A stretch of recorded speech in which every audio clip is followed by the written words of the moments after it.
Baie welkom by nog 'n aflewering oor die personifikasie van antieke stede. Hulle praat. Nou as jy na hierdie reeks gekyk het oor Jerusalem, wil ek net sê, daar's een oor Ninive ook, hy gaan praat. Babylon, Ur van die Galdeërs, Nippur Lagash. Dit is ongelooflik wat alles in hierdie antieke stede se ruïnes ontdek is. En daar's soveel rykdom daar. So, ek hoop jy kry aptyd om ook na die ander stede se verhaal te luister. So hierdie een is Jerusalem praat, personifikasie. Nou luister wat sê hy. Hy praat, hy sê, Here bou my tot op die fondasie kom verwoes. Maar dis nie al nie. Hy wil ook al my inwoners in ballingskap na Assirië toe neem. Nou een van die mooiste name wat ek gekry het, kom uit die tyd van Hiskia. So daar's gewoonlik 'n seun by 'n ramp. Toe laat Jesaja, die seun van Amos, Hiskia weet. So spreek die Here, die God van Israel, wat jy tot my gebid het in sake Sanherib, die koning van Assirië, het ek gehoor. Die Here hoor as ons bid. Dit is die woord wat die Here oor hom gespreek het. Die jonkvrou, hier kry ek 'n ander naam. Die jonkvrou, die dogter van Sion. Is dit nie mooi nie? So ek word jonkvrou, dogter van Sion genoem. Die dogter van Sion verag jou, spot jou. Agter jou skud die dogter van Jerusalem die hoof. Dit is pragtige personifikasie wat op my Jerusalem toegepas word. Nou kom laat die dogter van Sion jou van die laaste paar oomblikke vertel wat Jesus in my deurgebring het. Saterdag aand voor die kruisiging het Jesus 'n fees in Betanië bygewoon. Die antieke mense het graag by mekaar gekom. Ek wil net noem dat die reuk van daardie nardusolie wat op Jesus se voete geplaas is en op sy hoof, het nog steeds geruik terwyl hy aan die kruis gehang het. Die aroma van die Saterdag aand was dierolie. Wat het Judas ontstel? Hy het gevoel, hierdie is iemand sy salaris vir 1 jaar en sy mors dit op sy voete. Daardie Sondag het Jesus vir die eerste keer mense toegelaat om hom as die seun van Dawid toe te juig. Hy het dit nooit voor die tyd gedoen. Nou die rede was, en hierdie is baie interessant, om die aandag van die 1000e feesgangers, die diaspora, hulle het gekom van die hele wêreld. Om daardie week wou Jesus hulle aandag op hom vestig vir die eerste keer. Vorige kere, moenie vir die mense vertel wie jou gesond gemaak het nie. Lae profiel gehandhaaf, maar hier kom hy en hy adverteer. Hy het nie as 'n letterlike koning gekom om die Romeinse juk te verbreek nie. Hy het daardie Vrydag op Golgotha die mag van 'n ander oorheerser verbreek. Die Satan en sy sondemag. Kom ons hoor wat die 4 evangelies oor hierdie baie interessante gebeurtenis vertel. En toe hulle naby Jerusalem gekom en Betfage aan die Olyfberg bereik het, is 2 interessante name, stuur Jesus 2 disippels uit en sê vir hulle, gaan na daardie dorp reg voor julle, is nou agter die Olyfberg, en dadelik sal julle 'n eselin vind wat vasgemaak is, en 'n vul by haar. Nou jy skei nie sommer hierdie 2 nie, maak haar los en bring hulle vir my. En as iemand vir julle iets sê, moet julle antwoord, die Here het hulle nodig, en dadelik sal hy hulle stuur. En dit het alles gebeur sodat vervul sou word die woord wat deur die profeet gespreek is. Sê vir die dogter van Sion, hier is my ander naam, dogter van Sion. Kyk, jou koning kom na jou toe. Kwalifikasie, sagmoedig, en hy sit op 'n esel. Ja, 'n jong esel, die vul van 'n pakdier.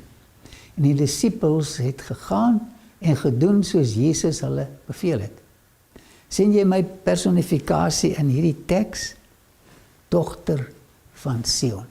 So die Bybel gebruik personifikasie om sekere kwaliteite van 'n stad uit te bring. Hy maak dit persoonlik. Hulle het die esel en die vul gebring en hulle klere daarop gelê en hy daarop gaan sit. Kan julle die prentjie sien? En die grootste deel van die skare het hulle klere op die pad oopgegooi. Dis baie besonders.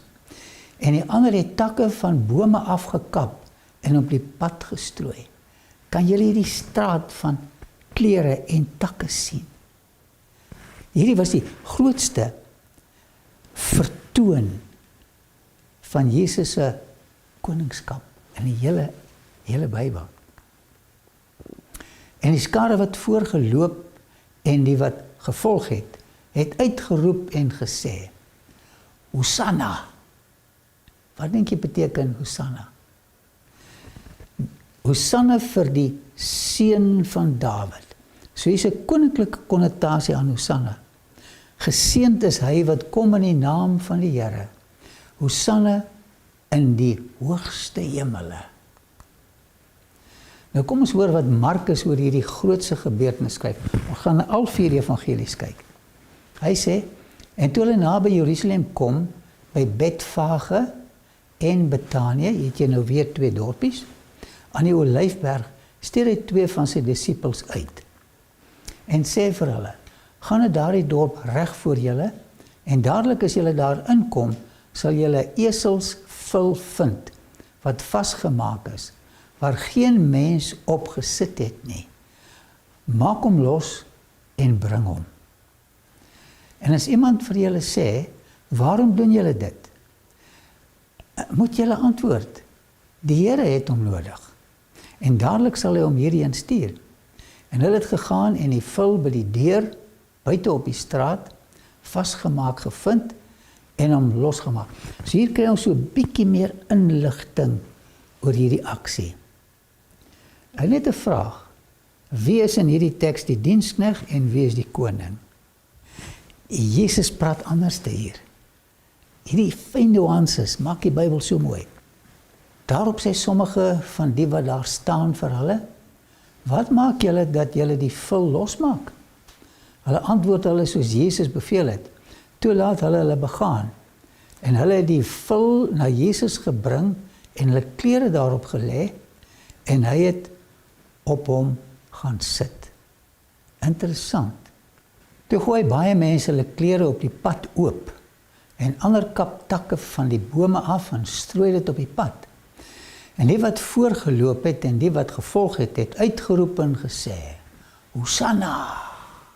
Geseënd is hy wat kom in die naam van die Here. Kan jy daai klanke hoor? Van duisende mense. Geseënd is die koninkryk wat kom in die naam van die Here. Die koninkryk van ons vader Dawid. Hosanna in die hoogste hemele.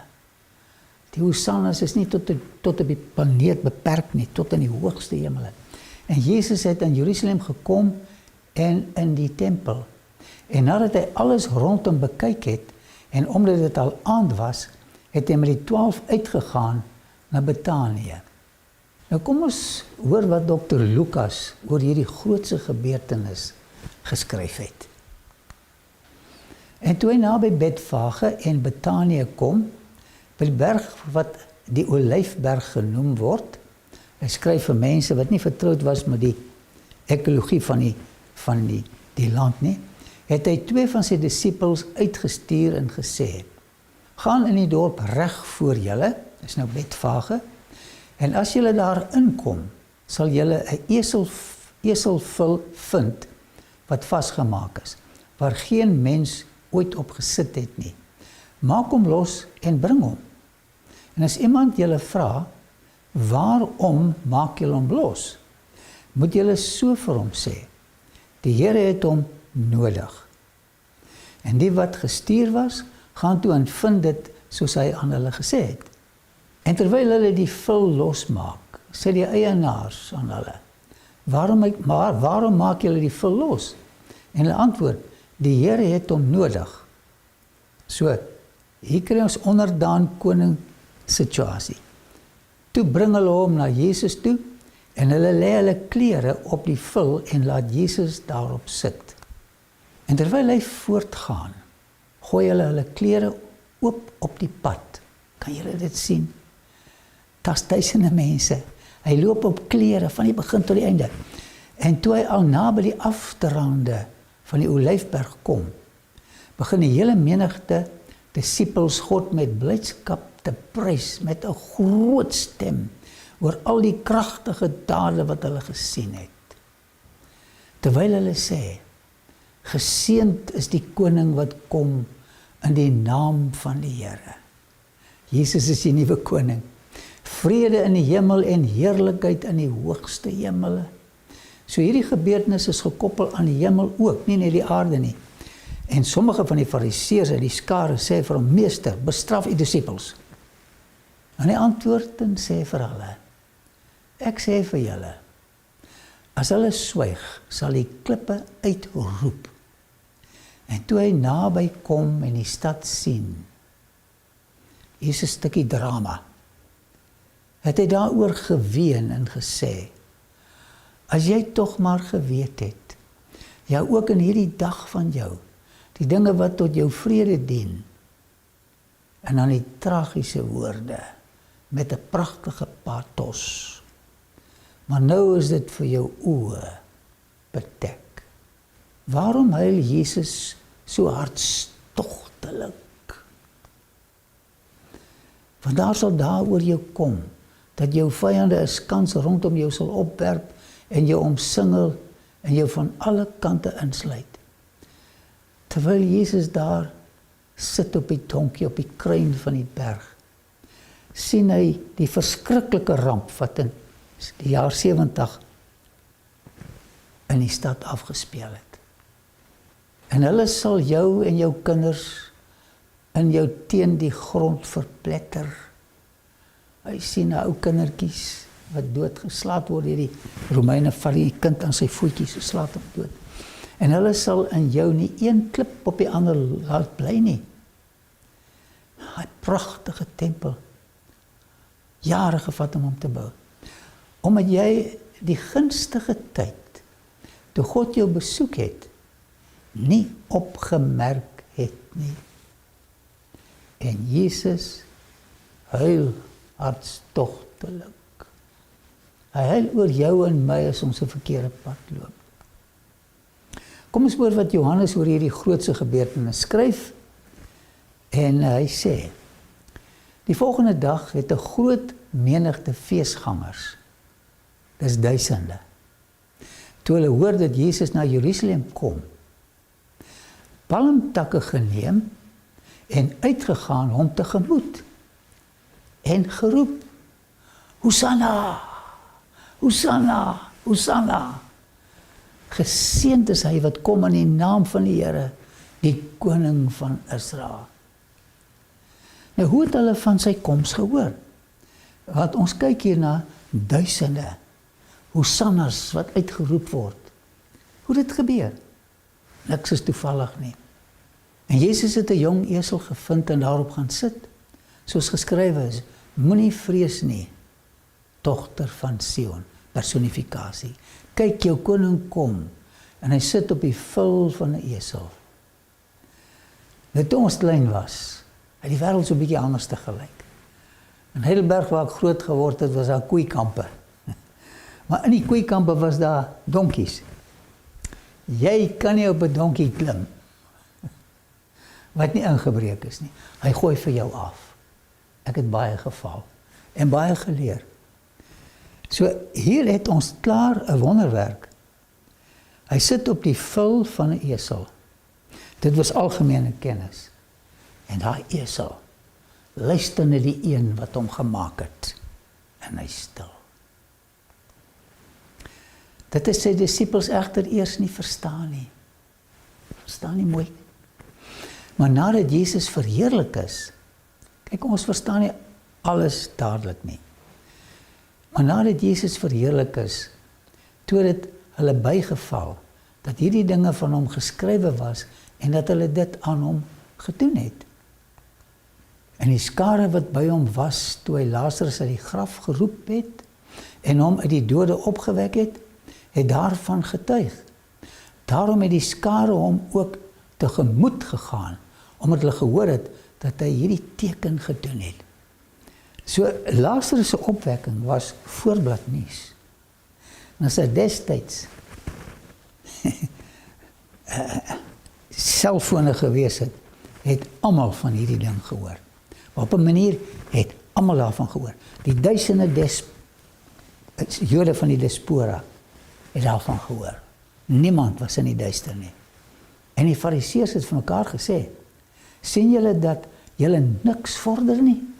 Kyk, die hele wêreld, die diaspora, loop agter hom aan. Nie net die Jode in Palestina nie, maar die in die diaspora.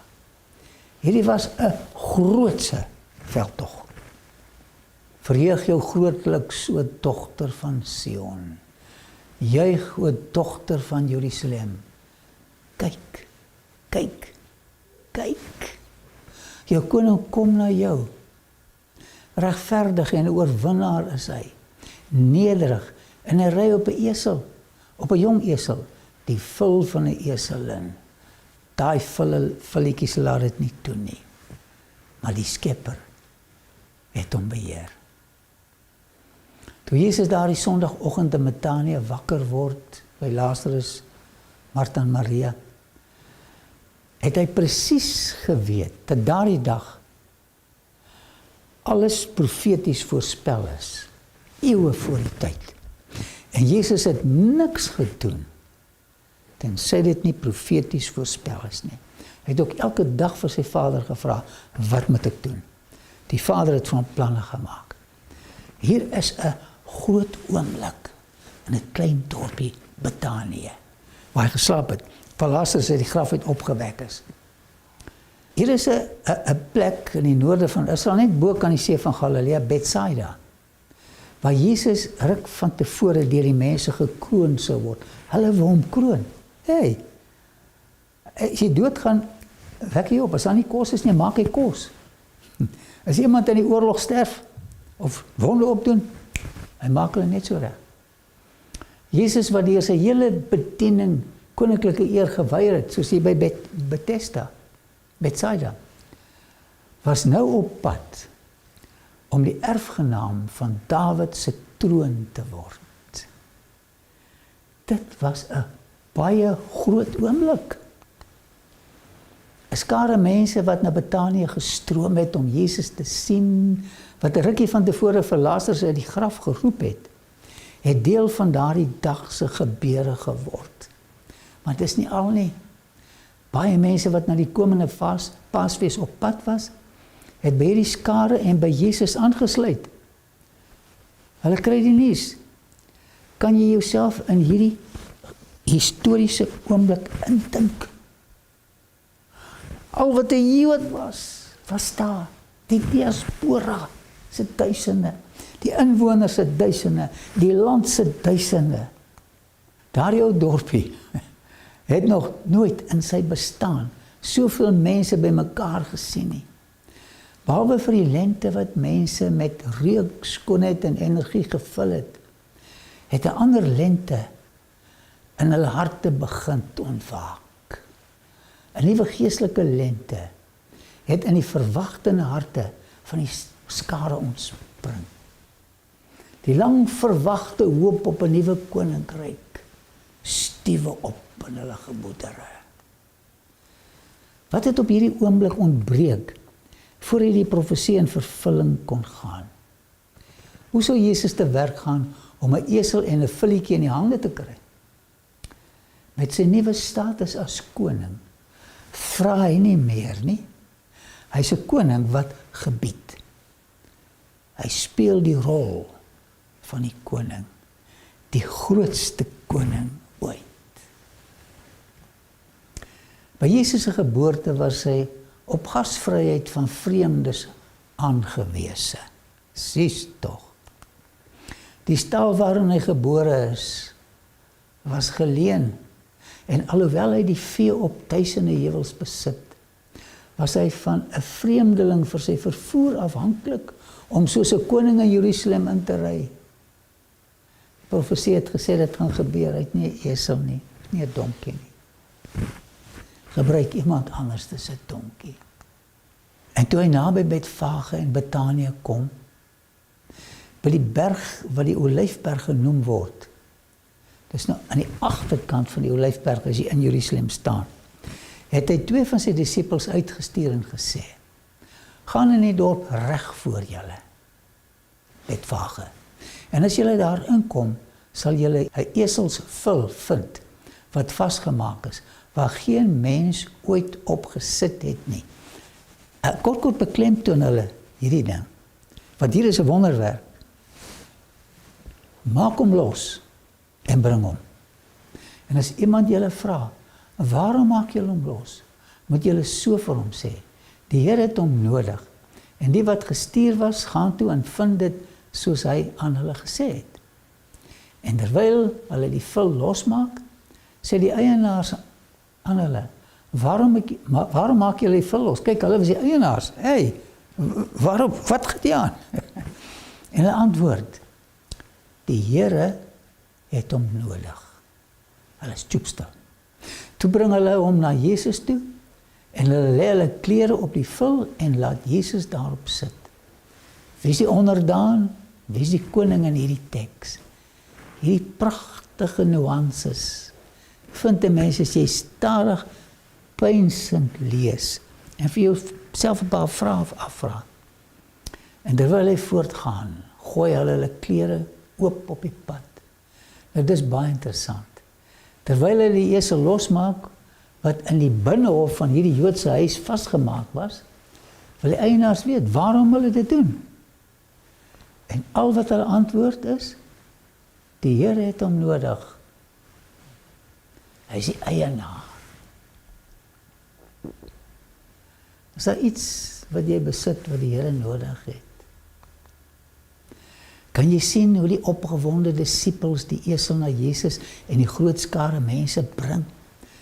Voor hulle hom ophelp, plaas hulle eers hulle klere op die dier. Sies tog, hulle besit so min, en nou trek hulle nog hulle klere uit, om Jesus gemaklik te laat sit. Die disippels was arme mense, hulle het hulle klere by Pep Stores gekoop. Hulle vat hulle klere, om hom as koning te vereer.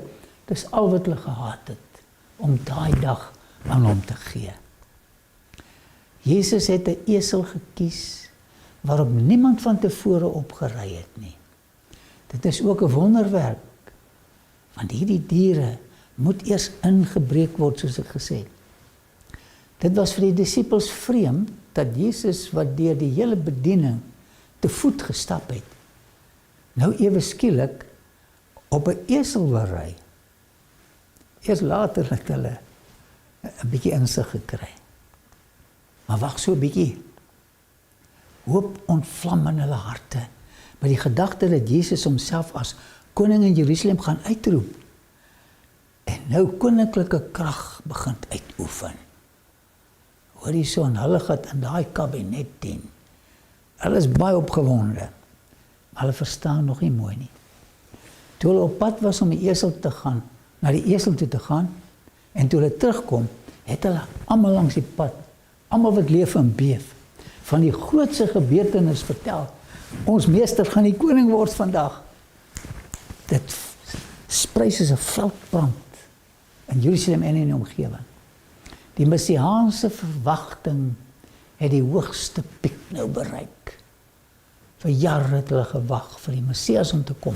Hy's hier. Uiteindelik het hy die heerskappy by die Romeine kom oorneem, so dink hulle.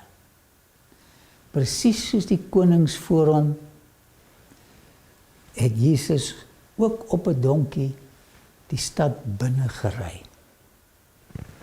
Binne gery om gekroon te word. Hy het dieselfde tradisie gevolg. So mense wat gekyk het, het geweet. Hy's 'n koning. Van party van hulle die vorige konings se stories nog onthou. 'n Besoek aan die kapelletjie met 'n voorstelling van Jesus op die donkie.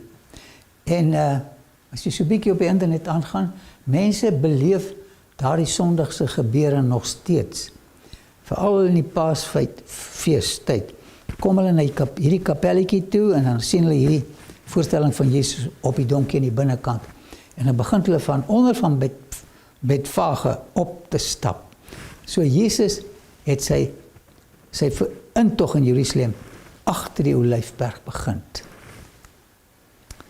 Jesus was skaars op die donkie, toe 'n daverende uitroep van triomf gehoor word. Hulle juig hom toe as hulle Messias, hulle koning. Nog nooit voorheen het Jesus hierdie eerbetoning toegelaat nie. Die disippels het dit as bewys gesien dat hy as koning in Israel gaan regeer. Ag, sies tog. Kyk, hulle was 'n bietjie afgeskeep. Die Fariseërs was nie vreeslik mal oor hulle disippels nie. En vir die eerste keer is hulle in die limelight, in die kalklig. Hulle sien al hoe die Romeinse weermag deur Jesus uit Jerusalem verjaag word. Pilatus, jou manne, julle is nou weg, jong. Hulle gaan weer hulle onafhanklikheid terugkry. Selfs die kinders wetywer om ook hulle kleertjies voor Jesus neer te gooi, palmtakke te swaai en hosannas uit te roep. Kan jy ou kindertjies sien, honderde van hulle. Naarmate die nuus van Jesus rigbaar word, neem die getalle eksponensieel toe. Hulle wil weet waarom Jesus so lank gewag het om sy koningskap te kom opeis. Die vraag word deur die uitroepe van duisende hosannas stilgemaak. Wat 'n skouspel. Die klank van hosannas bereik meer en meer mense in die omliggende plekke. En soos hierdie hosanna hier gehoor word hierdie hosannas dan daar gehoor en daar gehoor en daar gehoor. Dit was net een groot hosanna. Die skares wat na die Paasfees gekom het, sluit by die optog aan. Hulle begroet Jesus met hosannas en palmtakke, gewyde musiek en stemme, dra by tot die grootste optog in die geskiedenis van Jerusalem. Hosannas, echo van koppies na valleie, en crescendo na crescendo vul die lug. Nog nooit het Jerusalem soveel hosannas van soveel duisende mense gehoor nie. Die priester blaas op sy trompet, dis nou laat die Sondagmiddag, om die skares na die aandofferdiens te roep. Maar net 'n paar mensies daag op. Jesus vertel ons van die ontsteltenis van die geestelikes by die tempel, omdat almal vir Jesus met hosannas as koning verwelkom. Daai manne het niemand by hulle nie. Almal is daar op die Olyfberg. En die Fariseërs het vir mekaar gesê, sien julle dat julle niks vorder nie. Kyk, die hele wêreld loop agter hom aan. Hulle wou al lankal van Jesus ontslaag geraak het, maar kon dit tot nou toe nog nie reg kry nie. Sien julle daar? Maar nou is hier 'n situasie wat hande uitdruk. Die volk juig hom toe as die nuwe koning van Jerusalem. Wat gaan van hulle word? Nog nooit van tevore het die wêreld so 'n segeoptog gesien nie. Anders is die van aardse veroweraars wat met treurende gevangenes die stad binnegaan. Dit is so 'n bietjie anders. Die verlosser se trofee was die gevangenisse wat uit die Satan se mag verlos het en wat God nou met onophoudelike hosannas loof. Kan jy jou voorstel hoe die blindes te kere gaan? Stomme se tonge is los en hulle sing hosannas. Dit was iets om na te luister. Kan jy in jou verbeelding daai arme geneeste mense sien hosannas sing? Jy moet sien hoe gooi die geneeste klomp melaatses hulle klere voor hom en juig hom luidkeels toe met hosannas, hosannas, hosannas. Hulle kele was dof en grof. Hulle kele is mooi en die pragtigste hosannas word hom toegesing. Die koning van die konings. Kyk net hoe die geneeste blindes met dankbare oë na hom kyk en hulle hosannas uitroep. Hulle roep uit, ons was blind en het ons oë oopgemaak. Hosanna, Hosanna, Hosanna. Die verbeelding kan hierdie oomblik aangryp nie. Nie net Jairus en sy opgewekte dogtertjie was onder die skare nie, maar baie ander wat Jesus uit die dode opgewek het. Hulle sing, ons kind was dood en hy het haar lewendig gemaak. Hosanna, Hosanna, Hosanna, o koning Jesus. Kan jy die Hosannas hoor met 'n stukkie geskiedenis? Ek was 38 jare krepele en het my nuwe voete gegee. En die massakoor en ander geneesde krepeles sing Hosanna, Hosanna, Hosanna, die trane loop van hulle wange af. Hosanna, Hosanna. Ek wil net vir jou sê, ons gaan ook Hosanna sing. Ons gaan so huil van blydskap as ons koning gaan sien. Lazarus was die enigste van die opgewektes wie se liggaam al verderwing gesien het. Hy is die touleier wat om die beurt lag en huil en Hosannas vir Jesus sing. Jesus, ek was dood. Die wurms het my al gevreet. Hosanna, Jesus, Hosanna, Hosanna. En sy twee susters, Hosanna, Hosanna, Hosanna. As jy mooi luister, kan jy hom hoor roep. Ek was dood. Maar hy het my op my naam geroep en my beveel om op te staan. Hosanna, Jesus, Hosanna, Hosanna, Hosanna. En hoe meer Hosannas geroep word, hoe groter word daai massakoor wat Hosanna sing. Sy Hosanna het diep uit sy dankbare hart gekom. Van die bekommerde fariseërs het by Jesus uitgekom en hom gevra om iets omtrent die daverende Hosannas te doen. Weet jy wat Jesus vir hulle gesê het? En sommige van die fariseërs het die skare sê vir hom, meester, hulle het gesukkel om by hom uit te kom, hoor, maar daar was so baie mense. Hulle moes hulle ore toedruk vir die Hosannas. Meester, bestraf u disippels. En hy antwoord en sê vir hulle, ek sê vir julle, as julle swyg, sal die klippe uitroep. Hy gaan vir die klippe 'n keel gee. Hierdie triomftoneel was deur God die Vader bepaal. Dit was deur die profete voorspel. En die mens was magteloos om dit te verhoed. Elkeen moes van Jesus kennis neem. En as die mense nie sy plan uitgevoer het nie, sou die klippe 'n stem gegee het, soos ek gesê het. En hulle sou lof van die seun van God toegeswaai het. Kan jy hoor hoe die klippe Hosannas skree? Terwyl die fariseërs se monde gesnoer stil gemaak is en hulle pad gegee het, het die volgende woorde van die skare ten hemel opgestyg. Verheug jou grootliks, o dogter van Sion. O dogter van Jerusalem, kyk jou koning kom na jou. Regverdig en 'n oorwinnaar is hy. Nederig en hy ry op 'n esel, op 'n jong esel en van die vul van die esel.